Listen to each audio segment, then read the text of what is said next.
이제 교회에, 특히 우리 교회에도 좀 적용이 되는 말씀을 좀 나누고자 합니다.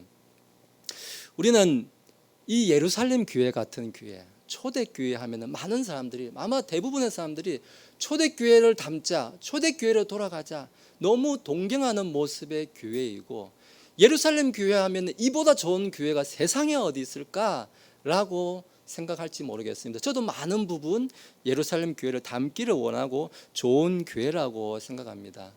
그러나 오늘 말씀해 보니까 그 예루살렘 교회에 있던 사도들, 그 형제들도 여전히 부족함이 있고 문제가 있었던 그런 교회다는 것을 우리가 알 수가 있습니다. 앞에서 말씀드렸지만은 이들은 한 가지를 잊고 살았습니다. 사도행전 1장 8절에서 분명히 예수님은 명령을 주셨습니다. 오직 성령이 너에게 임하시면 반드시 해야 되는 게 뭐냐? 땅끝까지 이르러서 나를 위한 증인들이 되라 라는 것이 예수님의 명령이었어요. 다시 말씀드릴게요. 성령이 임하면 뭐를 해야 된다고 말씀하셨냐면은 나를 증언해라. 성령이 임한 사람은 어떤 일을 하냐면은 예수 그리스도를 증언하는 일이 있어야 된다라고 예수님이 우리에게 말씀해 주시고 계십니다. 그런데 예루살렘 교회는 여전히 이 할례라는 것, 육체에 행하는 이 할례라는 것을 예수님보다 더 중하게 생각하고 더 먼저 앞서서 생각을 했다는 것입니다. 여전히 예루살렘 교회도 아직까지 다 깨달지 못한 것들이 있었다라고 이야기하고 있는 것입니다. 이방인들이 구원받고 이방인들이 그 세리와 같은 사람들, 어쩌면 세리보다 못하게 보이는 그 이방인들이 구원받고 성령 침례가 임하면 기뻐해야 되고 좋아해야 되고 하는 것이 아니라 오히려 그런 사람한테 가서 복음 전했다고 해서 예수님 전했다고 해서 비난을 하고 책망을 하고 다투기까지 하는 이런 모습이 지금 예루살렘 교회다라고 우리한테 이야기를 해주고 있습니다. 예수님께서 그 베데스다 연못에서 38년 동안 태어나서 한 번도 걸어보지 못한 사람을 네 자리를 들고 일어나서 걸어가라라고 그렇게 일으켜 주셨는데 안전뱅이가 일어난 것은 보이지 않아요. 왜 예수님은 안식일에 사람이 일을 하면 안 되는데 안식일에 왜 일을 합니까? 이것만 따지는 거예요. 왜 일을 하세요? 사람은 살리는 건 난 모르겠고요. 왜 안식일날 일을 하세요? 이것만 따지는 게 지금 유대인이고 바리새인들이고 서기관들이고 이런 사람들이다라고 오늘 우리한테 알려주고 있습니다. 우리는 이렇게도 더 표현할지 모르겠습니다. 우리 실상생활에서 어떻습니까? 어떤 우리가 혼사를 하고 집안 대 집안 결혼할 때 보면 이런 경우도 간혹 있습니다. TV 드라마에서도 보면 좀 그런 것도 있었던 것 같습니다. 믿는 집안이 있어요. 안 믿는 집안이 있어요. 믿는 집안에서 안 믿는 집안 사람이 이렇게 혼사를 하려면 어떻습니까? 내 아들 사이 삼고 싶으세요? 그러면 그 부모들도 다 예수 믿으라고 해. 내 딸 며느리 데리고 가고 싶으세요? 그 부모들도 다 예수 믿으라고 해. 라고 이야기하면은 이런 게 복음 전한다고 생각할지 모르겠습니다. 나는 복음을 전하기 위해서 내 딸 자식을 내가 결혼을 안 시켰으면 안 시켰지. 내가 그 집에 절대 결혼 못 시켜. 다 부모들이고 뭐고 그 집 식구들 싹 다 예수 믿으라고 해. 라고 말하는 게 이게 복음 전하는 거다라고 생각할지 모르겠습니다. 그런 거는 복음이 아니고 우리는 그런 걸 폭력이다라고 이야기합니다. 복음을 전하는 게 아니고 그는 폭력을 행사하는 거예요. 예수님의 이름을 팔아가지고 그냥 내 폭력을 그 사람들한테 막 휘두르는 거다라고 오늘 성경은 우리한테 분명히 알려주고 있습니다. 자, 이제 예루살렘 교회에 있었던 이러한 모습들, 이러한 것들을 지금 우리가 한마디로 이야기하면 뭐냐? 예루살렘 교회는 지금 본질을 망각하고 있다는 거예요. 교회의 본질을 아직까지 이해하지 못했던 교회가 이 예루살렘 교회다라고 이야기하고 있습니다. 우리 예전에 이제 유럽의 교회 보면 어떻습니까? 이제 유럽을 가신 분들은 이제 아마 경험도 하셨을 것 같은데 유럽에 원래는 교회가 얼마나 많았습니까? 중동에서 여기 유럽으로 가가지고 온 유럽이 다 교회화되어 있었죠. 특히 킹제임 성경은 이제 영국에서 쓰여졌고 해서 성경하면 유럽이다라고 이제 말을 할 정도였습니다. 그런데 지금 유럽에 가면은 교회가 다 비었다고 하죠. 저는 뭐 영국까지는 안 가봤지만은 다 빌 뿐만 아니라 교회가 다 지금 뭐 술집으로 바뀌고 뭐 나이트클럽으로 다 바뀌었다라고 그렇게 이야기를 제가 막 듣고 있습니다. 그러면서 많은 사람들이 영국 교회가 망하고 유럽의 교회가 망한 그 이유에 대해서 이렇게들 평가를 많이 했습니다. 교회의 프로그램, 쓸데없는 프로그램들을 데리고 들어와서 그런 프로그램을 갖고 오니까 교회가 망했다. 교회 안에 쓸데없는 은사주의, 신사도 운동해서 망했다. 성경 논쟁을 해서 망했다. 교회가 정치에 관여하니까 망했다 이런 이야기들 참 많이 합니다. 이런 것들 때문에 교회가 망했다 이야기를 많이 합니다. 저는 좀 이렇게 말씀을 드리고 싶습니다. 그렇지 않다라고 저는 말씀을 드리고 싶습니다. 교회가 망한 거는 그런 것들을 뭐 프로그램이다, 뭐 신사도 운동이다, 은사주의다, 뭐 정치다, 뭐다 하는 거, 그런 건 다 부수적인 거라는 거예요. 뭐가 빠지냐면은 예수 그리스도가 빠지고 그런 거는 100개 1000개 갖고 와도 아무 소용이 없다는 거예요. 그런 것 때문에 망한 것이 아니라 예수님이 없으니까 망하는 거예요. 그런 게 있더라도 예수 그리스도가 그 중심에 딱 붙어 있으면은 그런 것들은 아무런 영향을 주지 못한다는 거예요. 우리 어떻습니까? 막 사람들이 염려를 많이 합니다.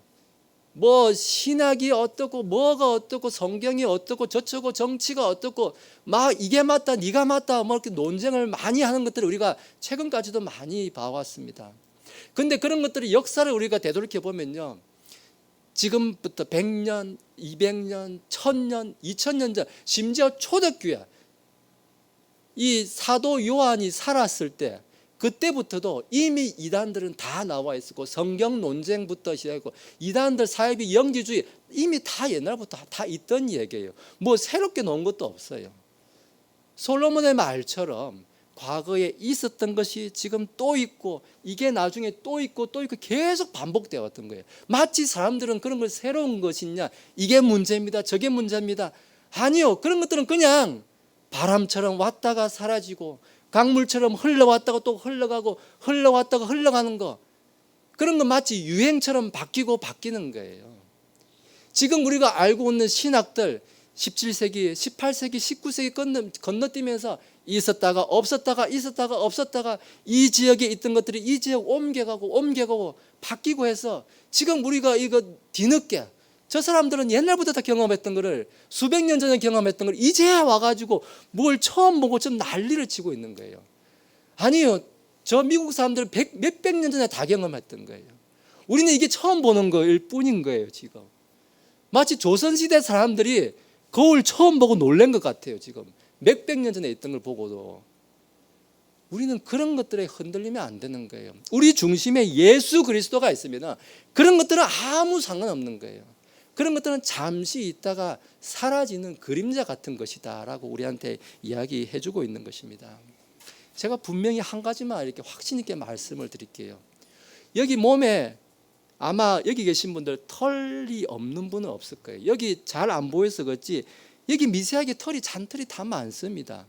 제가 아침에 일어나니까 머리카락이 몇 개 빠지고 하는데요, 빠진 머리카락 말고요, 머리털 하나, 여기 솜털 하나까지도 붙어 있으면은 예수님께서 오실 때는 이 솜털 하나도 같이 다 휴거돼서 올라갑니다. 예수님께로 다 거룩히 구별됩니다. 그런데 이 몸에 붙어 있는 털도 올라가지만은 심지어 우리 손에 들려 있는 이 성경은 절대 휴거받지 못합니다. 이 땅에서 그대로 썩어져서 세상 시간과 함께 그저 사라지고 맙니다. 그래서 고린도전서 13장에서는 사도 바울은 그 고린도 교회를 향해서 지금 우리가 알고 있는 것은 부분적으로 알고 부분적으로 이해하고 있다고 말합니다. 예수 그리스도께서 오실 때 완전한 것이 와야만 우리가 거울로 보듯이 분명하게 이해할 수 있다고 말하고 있습니다. 지금 사람들이 말하고 있는 거, 이 문제입니다, 저 문제입니다 이야기한 거 다 부분적으로 알고 부분적으로 이해하는 것일 뿐이고 예수님이 와야만 우리가 완전히 이해할 수 있다라고 우리한테 분명히 사도 바울도 알려주고 있습니다. 오늘 제가 이제 말씀을 맺겠습니다. 제가 설교의 제목을 앞에서 비난에 맞서는 믿음이다라고 말씀을 드렸습니다. 베드로는 오늘 본문을 통해서 이 할례자들, 예수님 믿는 것보다 그 사람들이 이방인이냐, 그 사람들이 할례 받았냐 안 받았냐, 우리랑 신앙이 같냐 안 같냐, 이것만 따지는 이들에게 마지막으로서 이제 고백하는 말이 이제 17절에서 이렇게 이야기합니다. 그런즉 하나님께서 주 예수 그리스도를 믿은 우리에게 주신 것과 같은 선물을 그들에게도 주셨으니 내가 무엇이기에 하나님을 거역할 수 있었겠느냐 말합니다. 내가 나라고 당신들하고 생각 같지 않겠습니까? 내가 저 사람들 나도 갈 때 반신반의했습니다. 차마 이 사람, 이 이방인들이 구원받을 줄, 성령 침례가 임할 줄 내가 어떻게 알았겠습니까? 나도 당신들하고 똑같습니다. 그런데 가보니 그들도 구원받는다는 것, 하나님을 두려워하는 자들에게 성령 침례가 임한다는 것을 나도 이제야 깨달았다는 것을 내가 보고 내가 믿지 않을 수가 없었습니다. 내가 뭐라고 내가 하나님을 이렇게 하시는 하나님을 거역할 수가 있었겠습니까? 라고 오늘 베드로가 마지막으로 이야기합니다. 이렇게 말할 때 할례자들이 그러면 하나님께서 이방인들에게도 생명에 이르는 회개를 주셨다라고 이제 이게 이 할례자들까지도 베드로의 말에 동의하게 됩니다. 우리는 그렇습니다. 일을 할 때 어떻습니까? 제가 가끔씩, 아주 가끔씩입니다만은 교회에 좀 이렇게 일을 좀 제가 좀 했으면 하는 일이 있으면은 좀 늦은 시간에 이렇게 밤이나 이렇게 와서 일을 합니다. 그러면 제가 올 때 일을 하러 올 때 제가 넥타이 메고 이렇게 흰 와이셔츠를 입고 이렇게 오신다고 생각하시면 절대 오해입니다. 가능하면 안 오시면 좋을 것 같아요. 왜냐하면 제가 올 때는 뭐 어떤 복장으로 오냐면 마치 택배 아저씨처럼 하고 오거든요. 그래서 누군지 몰라볼 수도 있어요. 제가 아주 편하게 입는 그냥 일하는 일꾼 같은, 제가 옛날에 공장 다닐 때 입었던 옷, 제가 옛날 전자대리점 배달 기사 생활할 때 입었던 옷, 그런 옷 입고 옵니다. 아주 편하다 못해 허름한 옷을 입고 옵니다. 왜요? 그런 옷을 입어야 일을 할 수가 있거든요. 아무데나 퍼대 앉아서 그냥 일을 할 수 있고 먹기도 마음대로 움직일 수 있고 먼지가 묻어도 때가 묻어도 고만인 옷, 그런 옷 입고 일을 합니다. 일을 하면 때가 묻습니다. 흙도 묻습니다. 먼지도 묻습니다. 묻을 각오하고 해야 돼요. 하나님의 일을 하면은 복음을 선포하다 보면은 때가 묻습니다. 너 왜 그런 데 가서 일을 해? 너 왜 그 사람한테 찾아가서? 그런데 왜 가? 욕을 먹습니다. 사람들이 막 돌을 던질 수도 있습니다. 흙먼지를 날릴 수도 있습니다. 왜 저런 사람한테 가고 있어? 라고 오늘 베드로처럼 욕 바가지로 듣고 살 수도 있습니다. 하나님이 일을 하려면은 그런 옷 입어야 됩니다. 내 옷에 먼지 묻을 각오해야 됩니다. 깨끗한 옷, 때 하나 안 묻히려고 흰 와이셔츠 입고 넥타이 메고 와가지고 무슨 일을 하겠습니까? 그런 사람은 일할 준비가 안 돼 있는 거예요. 오늘 예수님께서 명령하신 대로 저 땅 끝까지 이방인들에게 세리 마태와 같은 사람들, 세상 사람들이 저런 사람들한테 왜 가라고 하는 그 사람들한테 오늘 가라고 하는 것이 예수님이 우리한테 주신 명령입니다. 우리는 그런 사람들한테 가라고 있는 사람들입니다. 우리끼리 유대에 깨끗하게 모여 앉아가지고 우리끼리 옹기종기에 앉아가지고 우리는 깨끗해, 저런 사람들한테 가지 마라고 있으면 안 된다는 것입니다. 오늘 우리 예수님의 명령처럼 우리한테 흙이 묻으면 털어내고 닦아내고 잘못이 우리한테 있으면 고쳐가면서 오늘 우리 할례자들 마지막 고백처럼 그러면 하나님께서 이방인들에게도 생명에 이르는 회개를 주셨도다. 이런 고백이 오늘 우리한테 이런 고백이 있어서 우리만 맞습니다 하고 하지 말고 오늘 처음에 제가 공자의 말을 다시 이야기하면 과이불개, 우리가 잘못한 게 있으면 고치면 되는 거예요. 기독교는 고치면서 사는 거예요. 고치면서 살아라고 기독교인 거예요. 우리가 깨끗해서 여기 온 사람은 한 사람도 없습니다.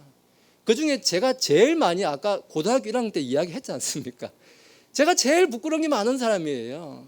고치면서 사는 거예요. 오늘 이 자리에 우리 모두가 다 예수님만을 우리 중심에 두어서 고침받는 우리 모두의 삶이 되시기를 예수님의 이름으로 축원합니다. 기도하시겠습니다.